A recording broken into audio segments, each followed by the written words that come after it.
Well, welcome back to Night School 2026 out of Ardor, parts 4 and 5, the end of the book, and now the whole the complete thing. The Wes and I have a philosophical, not difference, but sort of like difference in valuation of the importance of reading and discussing the complete work or doing it in parts.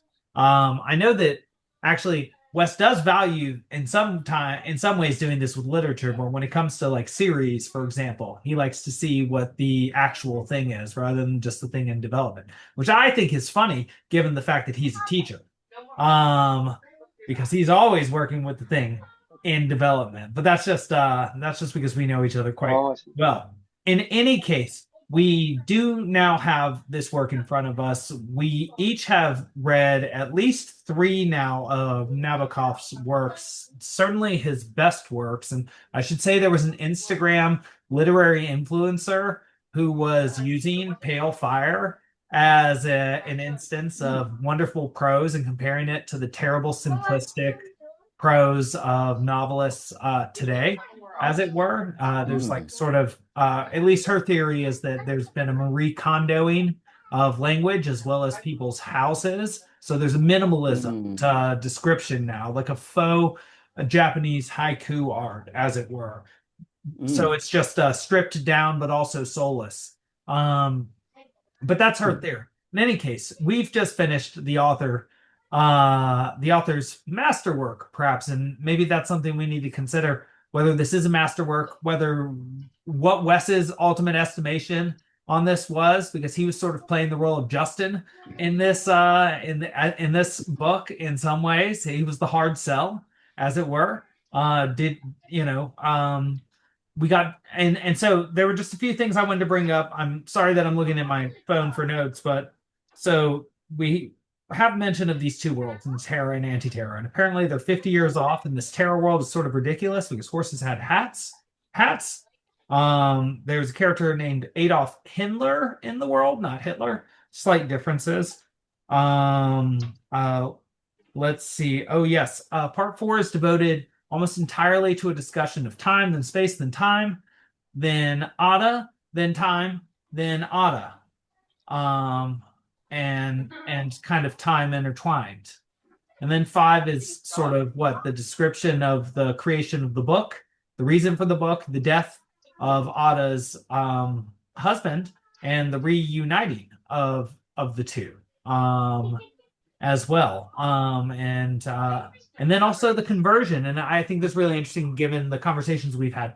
The conversion of the book into cinema, unauthorized, of course, but then they end up watching it in 7 languages, as it were. Ada Mhm. and Vaughn together, very cosmopolitan. And he never sues for copyright because he never bothered to get a copyright.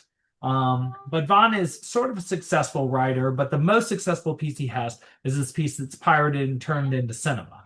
And I think this is Mhm. very interesting given our conversations about who is Vaughn. Vaughn is this literary guy who becomes famous at some point and gets to indulge in it. And the whole time we've been saying that he is Nabokov himself, and that his favorite thing to do is to indulge with Ada. And at the very end of this, we have a representation of something like heaven, or at least a theory of heaven as a return to youth and full bloom desire and full potential for the future and philosophical discussion and identity with the beloved object. And that would seem to be that piece, besides also the Lucette piece, I think being very interesting and important. It would seem to be the case that Vaughn is exceedingly similar to Nabokov, and that what we said about Nabokov returning to that age of being with a nymphet as sort of a nymphet, being what his mind represented in its romantic bent as its ideal state, is confirmed here, at least for insofar as the writer Vaughn at 97 is representing Nabokov's vision of the ideal past, which is also the figure for the ideal future, and therefore heaven. Garden of Eden as like celestial paradise.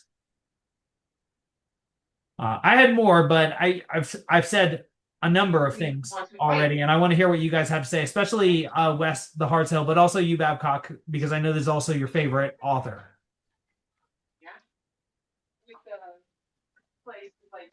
I mean, my final verdict is I read it. I finished reading it. I didn't throw it across the room. I didn't, Ah, give up on it or anything or rage quit, right?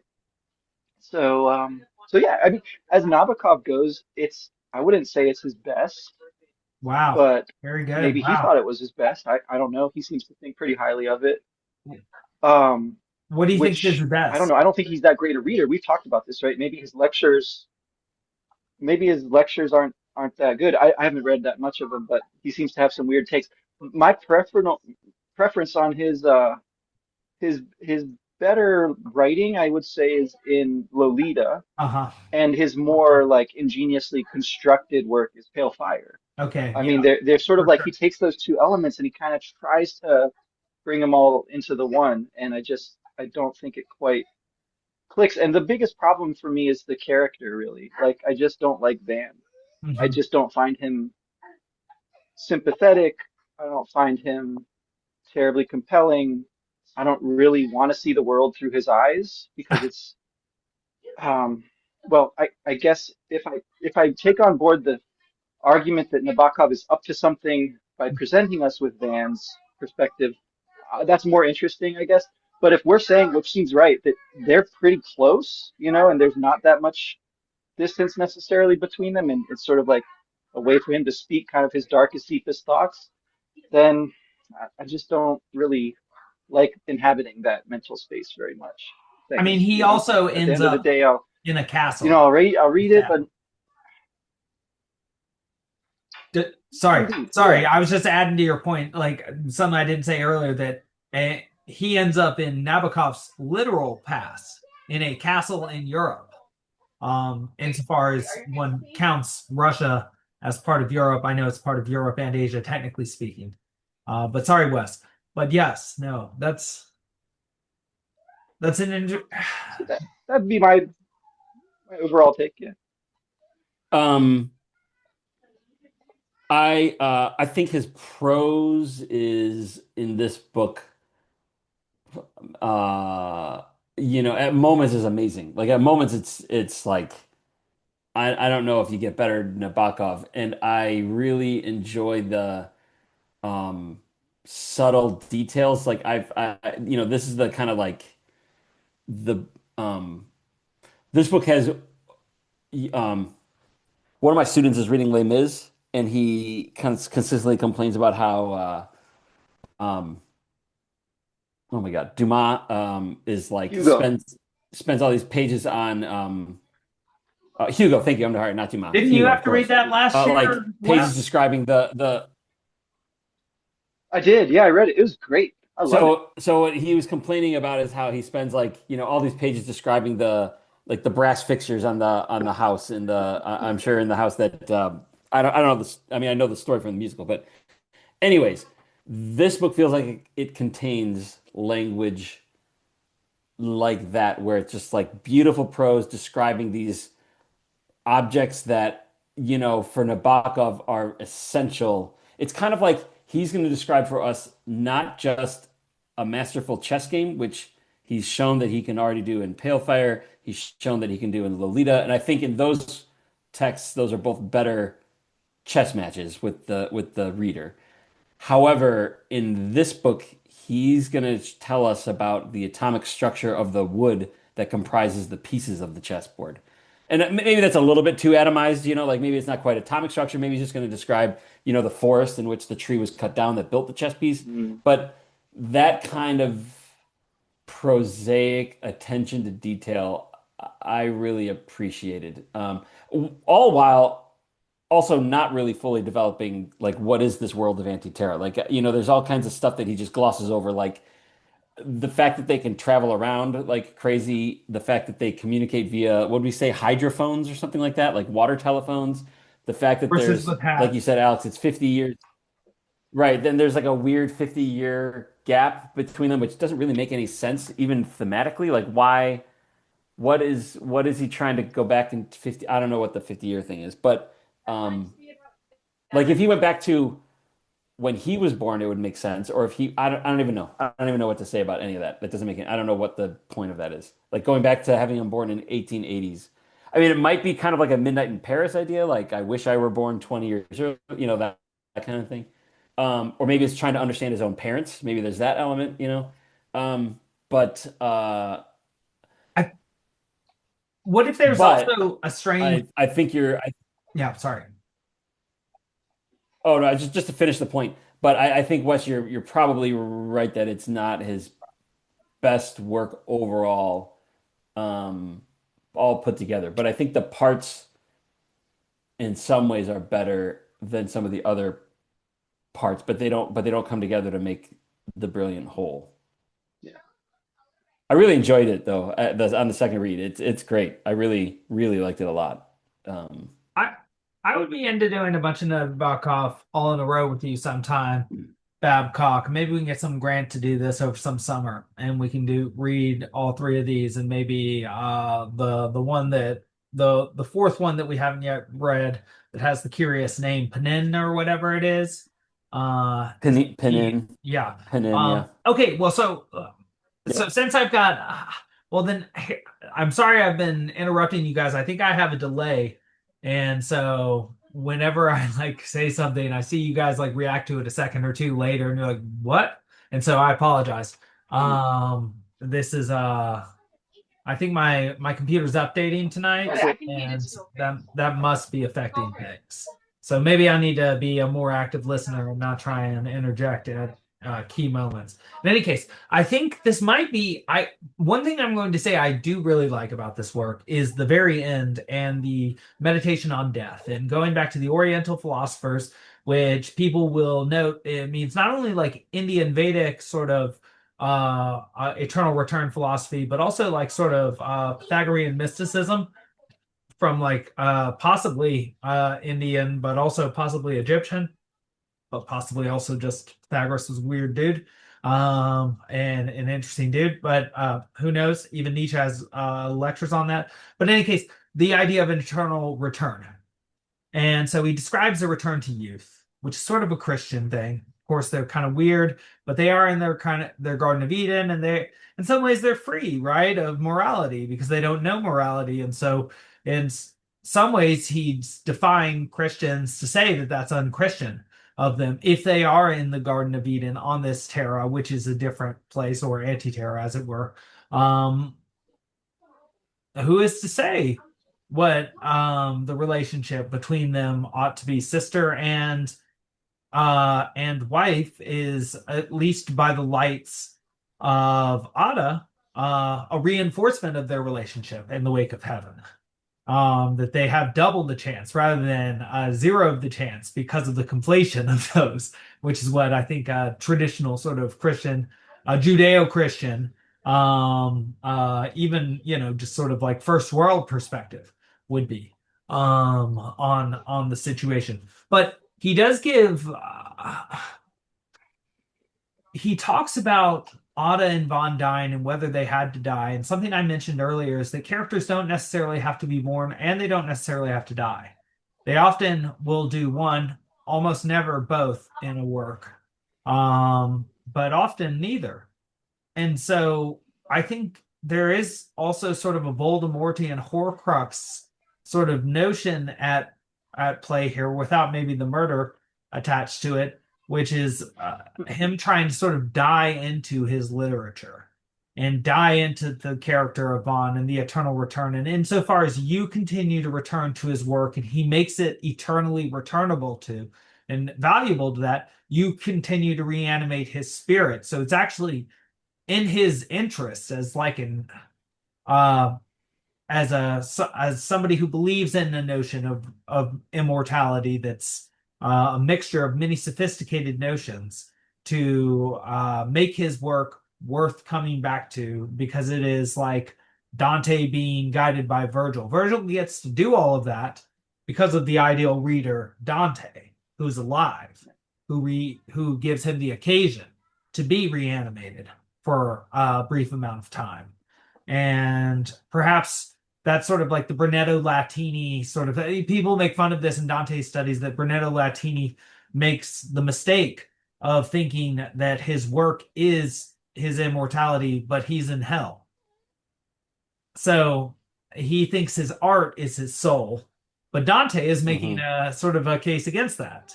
He's like, well, you're in hell. Your work is quite useful, though, the treasure in French and Italian, il tesorato or le tresor. But I think Nabokov does not agree with Dante necessarily on that notion. If he's going to be immortal anywhere as a modernist, and especially at the shores of postmodernism, it's going to be through his art, right? It's not his culture, it's not his nation state, it's not his religion. All of this has changed during the course of his life. It's not social standing or rank. These things that, can last for hundreds of thousands of years. A nation, a religion, which that disappeared in Russia too, by the way, and an established aristocracy gone. They had castles. Those things seem very permanent when you look at them. But Nabokov knows the impermanence of life. This is something we've talked about with this cosmopolitan sort of having to and exile status in life, and finding himself in sort of like middle class America, and then making, I think, this middle class epic. So that's what I would claim this is. This is not epic with the form of a traditional epic. It is epic in the form of a toy box that has a bunch of kitschy mid-century modern toys, but you keep finding all these cool toys. And I think there's a sort of a flatness to it in that way, that he does play so much with style, that he does include so much detail and description of real items in order to create sort of a world. It's like a world without feeling in some ways, and maybe that's what the modern like 50s and 60s was. Maybe it was very sleek, I guess, but so I think that's what he aspires towards. I do think his style is good. I think it's cool that he includes notions of an afterlife and a return. And I guess I want to make two claims. I think he's, at the end of the day, a romantic, in terms of venerating youth and impulse and life as feeling. And also, I think that the new Wuthering Heights, which has quotations around it by title, not by me adding that as a scholar, I would italicize it if that were the case, is more an adaptation of this than it is of Wuthering Heights by the Bronte sister. And so Emily Bronte, right? Charlotte's yeah. Now I gotta. I wasn't gonna go see that movie, and now I gotta go see it. Well, so one big thing is Margot Robbie is actually, I think, really incredible and plays a great character that I would put along the lines of As You Like It's Rosalind, and her creation and how she's introduced is really, really effing cool. But then after an hour and a half, she spends an hour on her back, and it's just like this book. And they're in period costume, so you're not, so visually it's kind of like whatever, but narratively you're like, the plot just slows to nothing. And it's sort of like, the Baz Luhrmann Romeo and Juliet giving into the romanticism of the age a little bit. But even that, it's like, it's not that much. It's a lot. Well, compared to Shakespeare. I mean, Catherine, the character dies like relatively early in the story. So what is she doing still alive 2 hours into the movie? Yeah, that doesn't make any sense. She's engaged in coitus of some form or another. She engages in onanism to the wind at some point. But I mean, all that is to say is that that tracks. The lust that is infused in this book towards a sister is also in this Wuthering Heights in his brother and sister figure. Of course, he's adopted, but he has the theme of her dead brother. And so that it's the same level of lust. Like what we make fun of here in the novel, we're then treated to in cinematic form but not treated to in like Mm. an HBO, like, oh wow, I actually secretly like this form, but actually much more in just like a, man, I Hmm. really wish I could fast forward the movie theater right now through this. It's so dull to me to like see their passion. It's not even weird and spooky like it's supposed to be. I Well, the passion in this is interestingly disturbing. Like the sex, or not even passion, the sexual desire in this and actual sex in this is disturbingly interesting or interestingly disturbing. Like I don't know how you want to phrase that, but yeah. it's like there's like you know, he's perusing, as Wes said, the kind of dark recesses of a human mind in terms of desire. And you know, whereas Wes says, I'm not interested in that. I don't like Van. I like Van. I find him interesting. I mean, the dude got in another duel. It's like it's amazing. So I find that captivating. I'm not going to Along tell Wes that he's wrong to not like him, but that is, you know, like what you're saying about Wuthering Heights is like the novel. Now that I'm kind of seeing there is a thematic connection in that regard. However, like I said, she's supposed to die early on. Like the whole point is that he's haunted by her, I think one of the and great saying things that. that this adaptation will have done is it's going to make people want to read Wuthering Heights, and supposedly already Gen Zers are having all sorts of trouble. They're like picking it up and they're like, "How? What are you supposed to do with this?" And so I think that's sort of funny. But I mean that's something Nabokov actually brings up too when he talks about the translator's liberties and how the Yeah, poets can just change things willy-nilly, and because the people reading it don't know the language, they don't know what's been changed. Or it's yeah. this soulless thing written by a technician. And so he obviously sees that across languages as well and sees that as his again, the the audience fail. So I think when he describes the middling translator, again, he is describing his bad audience, his vision of Lucette. When he says like the mediocrity of them and their inability to represent. Yeah. Um, but one tangent to mention Lucette. The So yeah, go on. We can get to that. well, I was just going to say the you know, when you're talking about the idea of Nabokov via these characters believing that he can live on immortally through art. I mean, that's and then when you're, I think, appropriately tying him into the Romantics, that's Percy Shelley's Ozymandias, that's Keats's Ode on Aggression Urn, right? I mean, like that's exactly the lesson of those two major works of Romantic art is the idea of, you know, the artist being eternal and far more so than the empires that the cultures that produce them. Even religions, But I do think Hmm. Sorry. the point of, you know, he lives on as long as people read this, right? As Hmm. long as he can entice us to read it and to keep reading it and to reread it. I think that's huge. Yeah. I think that this book is almost necessary to reread, and almost you have to do it in quick succession, right? Because you get to the end, it's telling you to go back to the start and look again and see what you Mhm. make of everything. And I think you can go overboard with that and try to like map out like everything in these annotations. Like you can, I think you can do that forever, really. Yeah. Like it's so rich, it's so intricate, and it's so idiosyncratic as well. I don't know that it is productive to go beyond a certain point with this book because ultimately it's a bit enclosed. You know, it's kind of a bubble universe. It doesn't seem to have had a lot of influence on other writers that I can discern because it's kind of the end of that era, right? It's kind of the tail Mm. end, last gasp of a romantic spirit and maybe in a modernist dress, you know, and it kind of is unreachable, unattainable by anyone who doesn't have Nabokov's incredible erudition and you know world experience and everything. So so it's a really strange object to ponder and to kind of pour over and give that level of care. But it demands it. I mean, obviously.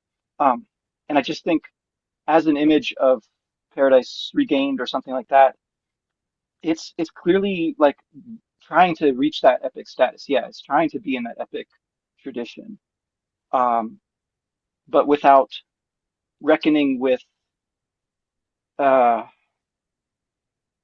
I don't know, like the kinds of um, problems that it sort of makes into jokes without really engaging with them, and instead spending 40 pages or whatever talking about past and present, but like in a really like flat way. I think that's a really good description of kind of the overall patina of this work is just it.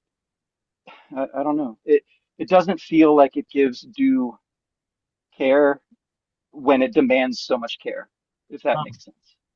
It's a Are you like the glib way that Ada at the end just essentially says we screwed up and you should have married Lucette and we treated her terribly.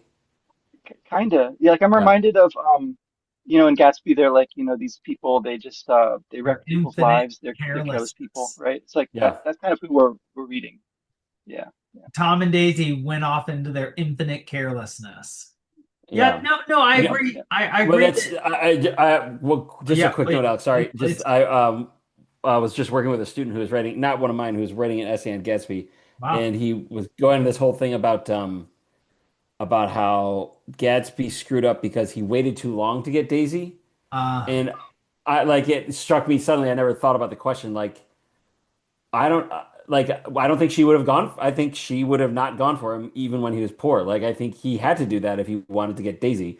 But the point is that he has his values backward. Gatsby has his values backwards. Gats rather in going for somebody like Daisy. Like well, she was wrong. there's also like an Orpheus sort of problem there too. You're going for the high school cheerleader, but by the time you get to her, she's 23.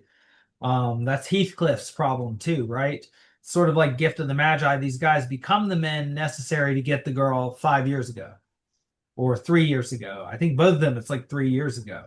But it's like you didn't have it then. You went on your Hmm. montage, you got it. You can now get somebody like that. But that's what neither of them Yeah. can handle, that like that. Yeah, Rather the thing it's itself. The it's object. the it's the to do a Nabokovian high-low thing here or Joycean high-low. It's American Pie, right? Like he spends the whole movie chasing after the hot girl, the foreign exchange student, and he really should be with the band girl, you know? Uh, Yeah, so I think there's a gift of the Magi element to it, and also, uh, some insight into the nature of time and sacrifice and the pursuit of, what we want. What we want exists now, but we'll only get it in the future unless, you're totally prepared to get it now, which is, okay, you know, but here's the other part that ties into, this commentary we had offline about the AI stuff is hmm. Wes, it's a little bit like the flatness, I think, which I think is fair because if they feel a little bit like they're puppets instead of actual people in some ways, Hmm. I would argue about Van and Demon, but I think that maybe even Ada, but they treat everybody else around them as if they are simply Lucettes. They're all just simply shades of people and not real people. But uh, then the end goal, the heaven, is to return to a time when they were prepubescent and it's Edenic that there's no Not challenge. So prepubescent. it's like Pubescent. this childish version of what I want heaven. Sure, that's fair. That's fine. Yeah. I mean 11, 13, right. I like, right on that threshold. Okay, But where pubescent, they fine. where they first started their relationship. Yes, right. Good point. Good point. Yes, right, right. At the moment of conception, right, which for them is like sexual awakening, sort of like rite of spring, right, that kind of thing. Convo caught the Um, past. Yeah. The but this is also what is driving the AI push is this desire to eliminate any sort of hardship, struggle, suffering in one's life so that we can live in this Edenic place.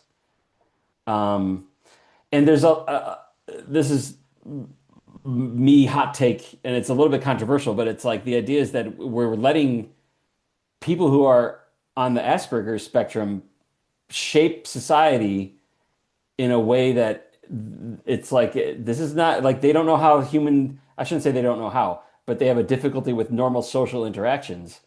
And it's like they're casting off things that many people value, but they don't because they have this misunderstanding about how emotions work between people.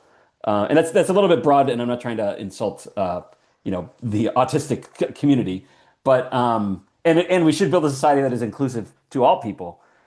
But a lot of this AI it rubs me the wrong way because it dismisses real, fully fleshed out human beings and treats them much like I think that maybe Von treats people in this work.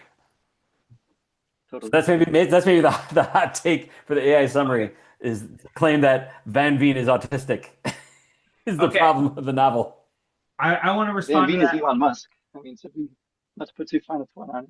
Yeah, well, so I want to say that there is some sort of, if we're going to compare this to literature, he compares himself to Tolstoy at the end, but maybe Hmm. we can compare him a little bit to Brave New World. AI could be seen if you were developing a certain thesis along the lines of things that make contemporary life easy for first world people and easy in the way of uh, problem solving for them or removing the motivation to solve problems in order to remove the feeling that they exist. What I mean is like AI as a solution management system to make choices for you, to write for you. Babcock, I know this is anecdotal, but you mentioned your students potentially lying to you, but mentioning it like choosing fast food for them. So even the range of choices is so limited from the get-go. But also there's certain drugs that are made right to remove certain emotional um, difficulties for people, as well as difficulties with focusing. Maybe those are very good, but these are sorts of things that change um, one's motivational structure as a human, and therefore, if Aristotle is correct in what you do and how you're trained is part of who you are as a human, then that's going to change the people pretty pretty substantially depending on oh yeah, and of course there are also weight loss drugs now. Hmm. And so and a host of other sorts of drugs that we know affect people's emotions and even major choices in differing ways. And so that is just to say is that like a person can become sort of deracinated today with those things all pretty readily available and even supported to a certain extent. I think you run into that as teachers and also as a parent and teacher a lot. So I'm sure Wes could say a lot about that too. But I want to mention two other things. I agree with Wes and also myself about this being flat, but also at Wes's analysis that it tries to call itself epic at the end and then mention this sort of afterlife, but it like sort of skipped a bunch of steps and was sort of satirizing them. This makes me want to read Tristram Shandy, by the way. And so, yeah, I agree. It didn't do the work. It's like, no, aren't you smart enough to realize I did do the work? And Wes is like, please, I'm a teacher. You can't just like, I am a pretty good reader. I've read a lot now. I have actually read all the, many of these Russians that you're mentioning, even. And Mhm. so, including Yeah, Turgenev. but it Right. doesn't count because I didn't read them in Russian. So to be Mm. fair, they Right, really right. don't. No, that's right. Yeah, he would find a way to invalidate your position. That's Mhm. right. But you are working towards that too. So there's like, what is there to chastise? you're working towards that, I think, in interesting ways, and so you can only do it at the certain speed you are. It's like you're either not doing it or you are. Those are the criticisms. And so if you're not there yet with Nabokov, then you just come back to Nabokov or you go read Panin. Or maybe at some point I would love, I guess we haven't read Lolita on the mic together. That'd be pretty cool. Obviously, the sort of thing you Mhm. can't read in public, but it depends on where you're reading, I guess. People will call you a performative reader now. They'll call you a creep in a different sort of way. Mhm. Um, but okay, yes. So, and was there one more thing? Oh yeah, and I wanted to mention the bubble universe thing was interesting too because I could see if hypothesizing about my friend's taste is appropriate. Um, Babcock, you may really like this because you do like bubble universes, and so far as I know, I like Westworld and like these sorts of interesting, self-contained, labyrinthine places. One thing I want to put as an asterisk is I realized today that I think what those works like the Matrix, like where you realize you're in a labyrinth but you can't escape the labyrinth, and what space movies and all of this is telling us is we're social creatures, and as much as we hate, no exit Sartre's being around people, you really have to be in the pack to be in the city, as Aristotle says, in order to be in the game. And so you're Mhm. really stuck in the Mhm. labyrinth in a very profound way and stuck around within the limitations of the people around you because that is your world, philosophically and maybe even sort of like evolutionarily, and so far as it like comes out in our like very deep and disturbing depictions of humanity and our desires to sort of like escape our roots as humans, and we just Yeah, I can't. mean it's yeah, it's similar to Dostoevsky, right? His point in Crime and Punishment that there's no political, there's no mathematical solution to human suffering. Even if Elon Musk or Dario Amachai or any of these or Sam Altman comes up with some AI that's going to be the panacea and solve all human diseases, it's not, that's not how it works. You, Well, at you, least you can't for us. solve human suffering. There's creating a bunch of other problems. Well, Dostoevsky, I think, would rightly say, and this is something I think we're finding out in something that your author, David Foster Wallace, said, at least in the fictional depiction of him, about a world mitigated by screens. Like now, Ray Bradbury, Fahrenheit 451, is that being among each other is something that as mammals, Hmm. we just can't really, and social creatures, we just can't really get away from. Like we know, having done this for several years, it's great talking to you guys like this. Much better than not talking to you at all. But it would be even better to be hanging out with you right now. Hmm. And irrespective of how sophisticated the technology becomes and its ability to represent us, and again, amazing. It does make my life better. It's still not the same thing. As pales in comparison to Hmm. hanging out To, with to, to being in McDonald Hall. yeah, and Hmm. yeah, the real experience. Like now, McDowell, right? technology actually makes me feel the absence of the real thing Hmm. even more profoundly. Like I'm like, man, I love hikes now, right? Because I'm like way too virtually and screen mitigated, and I do a lot of athletic things all the time, but even still, I'm eager to get away and do some and be around real people. Or I call them three-dimensional people. Obviously, you're real. We have a two-dimensional, maybe we have a four-dimensional experience, but we Can don't have a three-dimensional experience. can I ask some technical questions about his time analysis? It Hmm. felt fairly Aristotelian.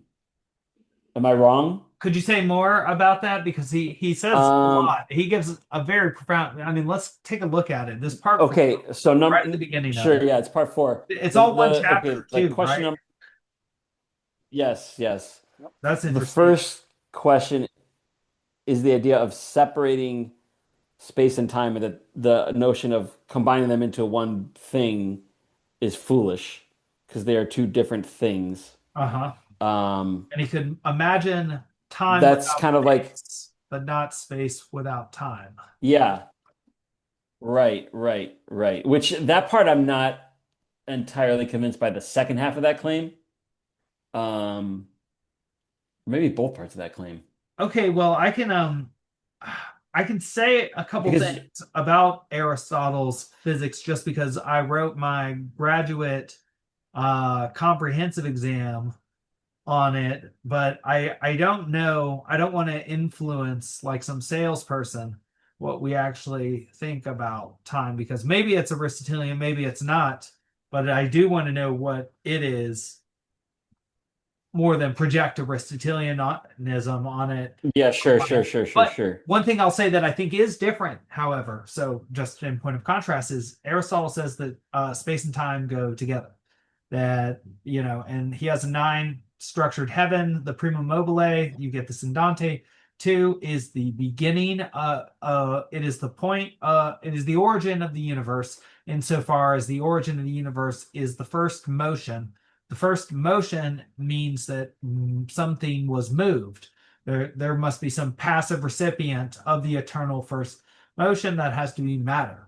And so matter and time have to exist as a part of each other. They're part of the thing that makes physical reality possible.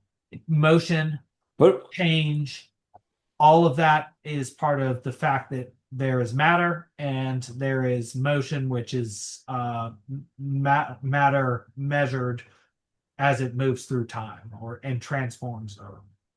okay, that makes sense. However, and I think I'm just kind of all of a sudden now understanding why it wouldn't, but Okay. like, can't time be abstracted from matter? I mean, obviously Okay, that's the so only way that we could perceive it, which I know that's very Aristotelian, but like we'd have to as a look at concept, it can be abstracted from it. okay, so yeah, a couple things here. So since Aristotle, there's been Kant, and he wrote out, I think, 12 categories to replace Aristotle's 10. And this is like a fundamental difference in philosophy. And after that come some major players like Hegel and Schopenhauer, and they're very abstract thinkers, much more abstract than the Greeks. And so Nabokov comes from that tradition. And so when he talks about space and time, I think he has some mathematical, philosophical tools, Lobachevsky, that we know so well from St. John's, at his disposal that Aristotle did not. So the yet you are noting, I think, correctly, a difference between them, which is he says time in his mind can exist without matter. Hmm. And so he can think very abstractly, perhaps more abstractly than Aristotle, perhaps less correctly than Aristotle. Being more abstract does not mean more accurate in terms of one's ontology. But um, yes, no, I think that is a key difference. And that was what I wanted to bring up too. And I think you were being very sensitive to that. And right, I mean, so can you imagine, or is it like one of those magic boxes that you just contradict yourself when you try and do it? That can't uh time time without matter or space without time He's he says in my book it's or 574. time without space. It's maybe like 5 pages in. He lists pure time, perceptual time, tangible time, time free of content, context, and running commentary, which he calls his time. Uh-huh. But then he talks about the time I am concerned with is only the time stopped by me and closely attended to my tense-willed mind. So that's what you're just talking about, right? This idea that in his mind, he doesn't need time and he can construct this universe independent of time, um, which I think is getting at this, like the thing we were talking about a while ago about what his version of Eden is, but it's also the romantic idea of the art being the most profound element of art is that it outlasts the culture that produces it, which is kind of weird to say because art is the culture, but you understand what I'm saying, Yeah. the actual Yeah. civilization rather. Yeah. Um, so okay, okay, I think The I understand. the paragraph before is what I was really, really thinking about as maybe the one actually right before that. But if my eye tells me something about space, my ear tells me something about time. Yeah. Yeah. But while space can be contemplated naively, perhaps yet directly, I can listen to time only between stresses for a brief concave moment, warily and worriedly, with the growing realization that I am listening not to time itself, but to the blood current coursing through my brain, and thence through the veins of the neck heartward back to the seat of private throes, which have no relation to time. And then, secondly, this is just interesting because it relates to the afterlife comment you made. The direction of time, the artist of time, one way time. Hmm. Hmm. And so it's almost like time is a mental abstraction. It requires intelligence, like language, like number. Time does exist like both of these things, irrespective of a consciousness, but not really. Things do change, but it's not measured, and the transformation is goes unobserved, and so all that information doesn't exist. He also mentioned psychological time when she gets bored of his exposition and looks at her watch.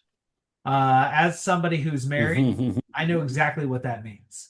And it wasn't her misunderstanding what in the misunderstanding. What's funny is was his, not hers. He thinks that she misunderstood what he said about time. In reality, she's bored and looked at the watch because she was bored.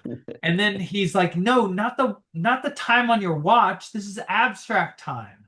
Like he thinks he's being pragmatic, but she's actually being bored.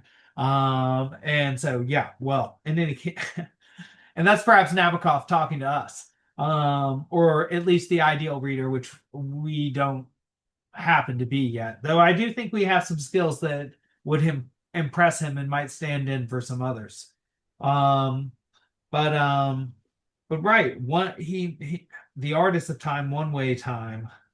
Um, that that is the concern, right? Like if in an Aristotelian universe, that which has a beginning has an end. Yeah. That is just a fact of logic. You learn that early on. So when you get to metaphysics and you have to accept some hard truths about the fact that you are not yourself a metaphysical being, perhaps you house one, perhaps not, according to Aristotle. Lots of commentary on that. Um, but Nabokov is facing this now. He's an old man. He's writing an even older man, a 97-year-old, is it? Who's remembering 84 years in the past with great relish. And so Wes, what were you going to say? What one thing that I think is helpful is that he's also filtering a lot of this Aristotle through Augustine, right? In Hmm. the Confessions, he winds up with a few chapters of just meditating on time. And I think there's at least a couple places in this long chapter that he name drops um, Augustine and kind of like reflects on that as a precursor that he's interested in. Um, the other thing that this whole section made me think of was Tolstoy's long thing yes, at the end of War and yes, Peace, right, where he's all time. meditating on history and it's sort of just not really connected with the narrative. So, I mean, I think that there's some literary, if you want to say like forebears here or figures that he's in conversation with to go along with the philosophical. And I think a lot of this is an aesthetic. And the other person I'd throw in there, I don't think that she's mentioned or alluded to that I know of, is Woolf, right? Virginia Woolf Sure. in her novels uh, is doing this kind of stream of consciousness, and she's one of the first and certainly one of the best. And a lot of it has to do with what is the nature of time, of memory. But with her, there's a much more, I don't know, heartfelt or like immediate, maybe earnest attempt to like connect with people, right? don't get that vibe of autism or whatever it is. You know, Lack of connection is lack of connection is hell for her. That's Septimus's problem. He can't connect to anyone. and and so a long stretch of this, yeah, really, it really feels like Okay. at least part of this is a kind of satire on those things. He also mentions Tolstoy's early childhood reminiscences. Maybe that's in part five, as a like that's like the next best thing to what I've just written. You know, so if you want like something that's pretty good, you can go read Tolstoy's childhood, but it's almost as good as this book that You you just know, read so are about to read. Yeah. Wes, a thematic motif across Nabokov is you're making me realize, and he puts it in his protagonists, is a desire, even an obsession with connecting with people, but only doing so on his own terms. Hmm. Control. Like, Right. yeah, control, exactly right. And being unwilling to let go and being unwilling to I don't quite want to say understand somebody else from their perspective, but and he's not. I mean, I would think, you have characters like Kinboat, Humbert, and even Van, Anata, and basically every character in this book, not maybe even every character. I'm just kind of rattling off a few, but they are admittedly obsessive and possessive and full of desire and give into that and can want to control and desiring power. Okay, Which to I that think fits into the dynamic of being the exile, the person who lost their country and wanting a place, but wanting it to be a certain type of place and not accepting anything other than their ideal place.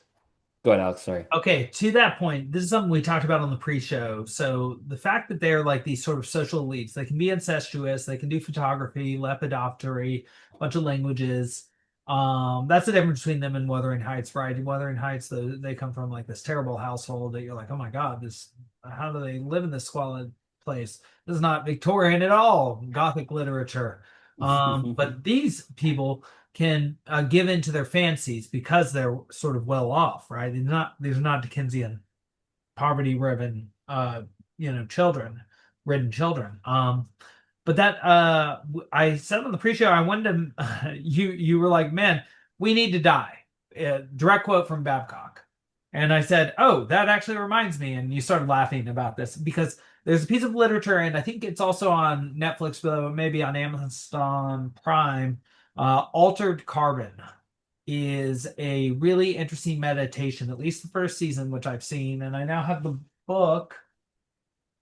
Um, I don't think it's great literature, but I think it's interesting literature on the idea of when humans get the technology necessary to be de facto immortal and how people can then give in to their vices to an even greater, more gorgeous level, like Gorgias and his student. I'm forgetting which student of his held this perspective, but basically a perspective that one could be an ultimate slave to one's desires, and that would be the freest possible life. Pardon me. Whereas Socrates said actually you would be a slave, the ultimate slave to be like that, and you would reduce your agency, and especially with this tripartite soul model. But altered carbon is a very interesting exposition and meditation on that notion that Babcock, I think you intuitively, intellectually already understand. Westworld, I think, also gets said that, but in a very different way, and in maybe a different medium by nature, as first movie, then adaptation and HBO. But also there's a video game only on Xbox called Lost Odyssey, which is about an immortal character who has lost his memories and regains his memories, and in so doing regains his humanity, but his version of humanity is different from ours.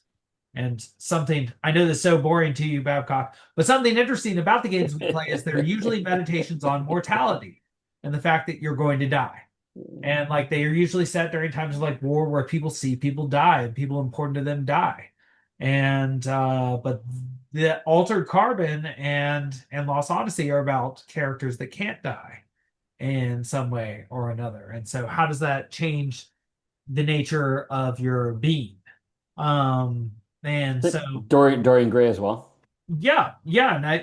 no, very interesting. And so so perhaps at some point we'll have to look into characters like that. But one thing I wanted to mention, uh thematically different or off topic, but temporally important given the one-way motion of time on artists, is what we're reading next. It's Infinite Jest would be interesting, and we've got some other American authors. He is actually American, so that's kind of interesting. But Wes, I think, has really taken one for the team the last couple, but he hasn't thrown the book across the room.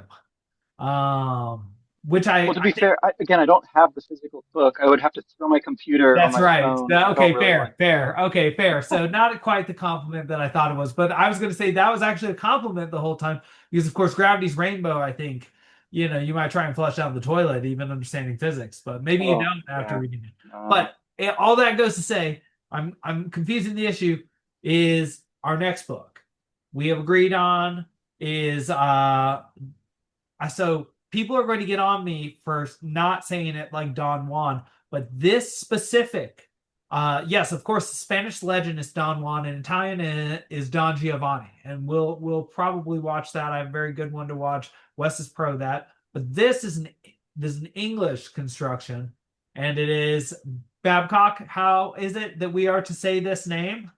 Well, I have no idea if other English people, but Byron very famously pronounced it Don Juan. That's right. That's Byron's English. And that is the author's preference. And so that's how we say it. So we're not uneducated when we say that. Actually, all three of us speak quite a bit of Spanish. And I think, haven't you both lived in Spanish speaking places? And I know I also lived in San Diego for many years and also visit South America fairly frequently. But yeah, but Don Juan it is. Don Uh, Juan. and okay, that's all just like sort of administrative stuff. It's good to let everybody know about that. I do let people know about that because we are 3 subscribers away from 500, which is just a nice little milestone to hit, and so Wow. might as well hit it with this high level content. And I think Wes was bringing up yesterday, we're getting some good comments these days too, and nice corrections and things by people. So a very kind of a smart audience, and so you watch out if you make a mistake. But look forward to an interesting learning experience if you do. We make mistakes all the time. Wes was correcting me just yesterday on just one thing that Oh, I and did. myself. Yeah. And yourself, yes, no, Yeah. Yeah. I know. Yeah, it was about. Uh, okay, I'm gonna the very first line of this poem is making me want to read it. I want a hero, an uncommon want. That's pretty good. We've It's been pretty dealing with good. some Well, this is uncommon ones. the first stanza is where he teaches you how to say Jewin. It's the rhyme. It's the end rhyme of the first stanza. Wow. I believe it. Uh oh, Or oh, one of the first stanzas. let me see here. Oh, Every year outside of sends the forth a new dedication, one. maybe. I mean, that's Juin, right? Yeah, the new one. The age discovers he is not a true one. Of such as these I should not care to vaunt. I'll therefore take your ancient friend Don Juan. Yeah, we all have seen him in the pantomime, sent to the devil somewhere ere his time. Yeah, Okay, yeah. so it's a It's got to And on rhyme that with note, it's got to rhyme with one. So it's it's a not yeah, Juan, it's yeah, one. it's got a poetic rationale underlying it, so a pretension to poetry and word creation. Okay, very interesting. So from one wordsmith to another, one that loved Stendhal, and very famously died, I think, of pneumonia due to riding his horse in a storm. Um, as He died in the like Greek independent battle or yeah. something like that. I he don't know might, how, but I he know it might was have been, he in might have that's been like my involved. little. Yeah. Yeah, well, he was one of those figures that maybe one of us will do, or maybe all of us or none of us will do some research on his character so we can include some of that because I think that's part of the fun that people have with Lord Byron, that he was in fact he lived quite the romantic hero life as No, he well as just grown. Yeah.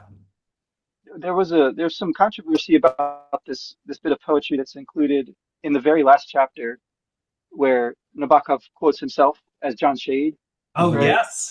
Oh yeah, we never And looked at. I never looked it up. he gives the accurate line number and the accurate English. I can't speak to the accuracy of the Russian, but he comments on his own Russian as well. He says we left out the word both, even though it's repeated. Like in the English, we left it out of the Russian because of, metrical reasons or something. And so I don't know what he's trying to say there, but it's about like who you meet in heaven, right? If you go to heaven or whatever, and you've been married twice, which of your wives, Yeah, this is yeah, one of yeah, the Right. yeah. famous The None of them classic jokes. Pharisaical Yeah, yeah, yeah, questions. yeah. There's none of them is the answer in the Bible, but so because the woman with seven husbands.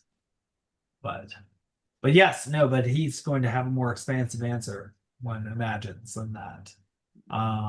Okay, well, I think we did a good job with this. I appreciate you, Wes, for soldiering through and putting your faith in the work. Babcock, I really enjoyed reading it with you because you're really, truly a lover of interesting creations like this, like Westworld, like this, like artisanal pieces, really. And whether it's genius or artisanal, I think is really the only question that needs to be parsed out in like two or three readings. And like for sure, Yeah. I want to read it again with you down the line in some other context. We'll figure it out. It'll be Here's cool. here's a maybe here's a new feature we could do. If you liked this book, here's some other authors to read. Like you mentioned, you didn't think that Yes, Nabokov really in contemporary times is influence. I would argue Don DeLillo would probably be his most direct. Um, like if you're looking white for like the noise. next Eh, generation, White Noise is his most famous work, his best work. He's got a few others that are good. Um, but really, that whole generation of authors that's like late 80s, early 90s, post minimalist in that era, those guys are pretty well like trying to be. But to Wes's point, none of them have the verbal or literary chops to even come close, in my opinion. Don DeLillo, I think, is probably well, I shouldn't say the closest. My favorite of that group to read. I think he's um, did the he most write interesting Underworld and too? Is that uh, it? he wrote Underworld as well. Yep, yep, yeah.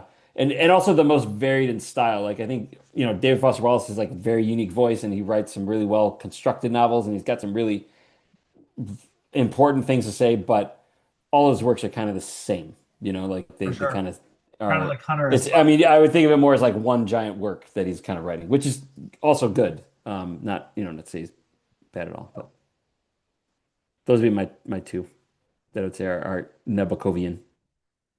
I think the guy Percival Everett who wrote the book that movie American Fiction is based on has got a similar vibe. I think the House There's of something Leaves about him that is very author similar. goes after this sort Oh, of Danny Lusky, yes, Danny yeah. Lusky. Yes, Danny Lusky for sure. For I sure. I've Yes. I've read that Yes. his most recent work falls short, but the work prior to that, and of course House of Leaves, aspires to Yeah. some crazy And complexity. And yeah, I I read think House of Leaves that's with a lot of enjoyment. I'd love to read that with you gents at some oh, point. I was also thinking Wes of uh God and oh my God, we just read it a couple times ago about the butler, the Yes, Murakami. yes, oh no, no, no, Ishiguro. yeah, Ishiguro, Kazuo Kazuo, Ishiguro. Yeah, yeah. Remains of the Day. yes. Yeah. That to me has a early Nabokov in translation vibe. Hmm. Like that feels Hmm. a little like the earlier works that he wrote. Yeah, Yeah, not not as dark as the English. we need to read Yeah, his other work, which I have back here, and Never Let Me Go is his other, I think, really famous work. But then again, we could read Yeah. some Murakami at some point. I He's still a want to whole read the other kettle of fish, man. Cantos a lot with you at some point, even if Wes, maybe we'll find the right argument at some point for Wes. There's got to be a way. Um, and but we'll see. I'm open. I'm I like to study literature that's in some ways important to Italian literature, and that kind of is. So uh I would so I'm interested in that too. Anything with cantos too, just like I like masterpieces. So gentlemen, I think we did a fair treatment of this. I think we said a good final word, but any final words on this before we head back in time, contrary to artist time? I need a hero. Sorry. Let's turn it on. Turn What, on which the which which stereo. Karate Kid was that? I need a hero. I'm trying to remember which Karate Kid that was. I It's in the Mario movie, I'm pretty sure, when they It go to is definitely in the the Mario new movie, Mario. and All right, yeah, the new one's coming out in about 6 weeks, so I'm sure you'll be there with Can't wait. one or two of them, one or two, or is or it maybe Rocky? Maybe it's Rocky. Is it a Rocky movie? it could be. Is it Top Gun? Maybe it's just not in, maybe it's just used in movies, but I totally remembered it being oh, Footloose. Believe Okay, Footloose. I can't believe there's not a movie of Ardor. Like that's shocking to me. Okay, well, okay, gentlemen, I know we've sort of like moved uh away from what the algorithm likes, but would you be interested in reading through Canto 1 for next time? It's a pretty good chunk of reading. We might want to cut it in half. It's like a I think it's the Canto. I was just looking at that. I it's think like that's about 60 it's like 60 pages. yeah. Because I think that's appropriate. okay. Yeah, yeah, yeah. And then I could potentially meet Thursday if you guys are free. I think Thursday night would be best, but we can talk about that offline. Yeah, Thursday would work just fine for me. Yeah. Okay, well, yeah, I'll hit the nice to see everybody. Like and subscribe. 98% of you don't, so please do.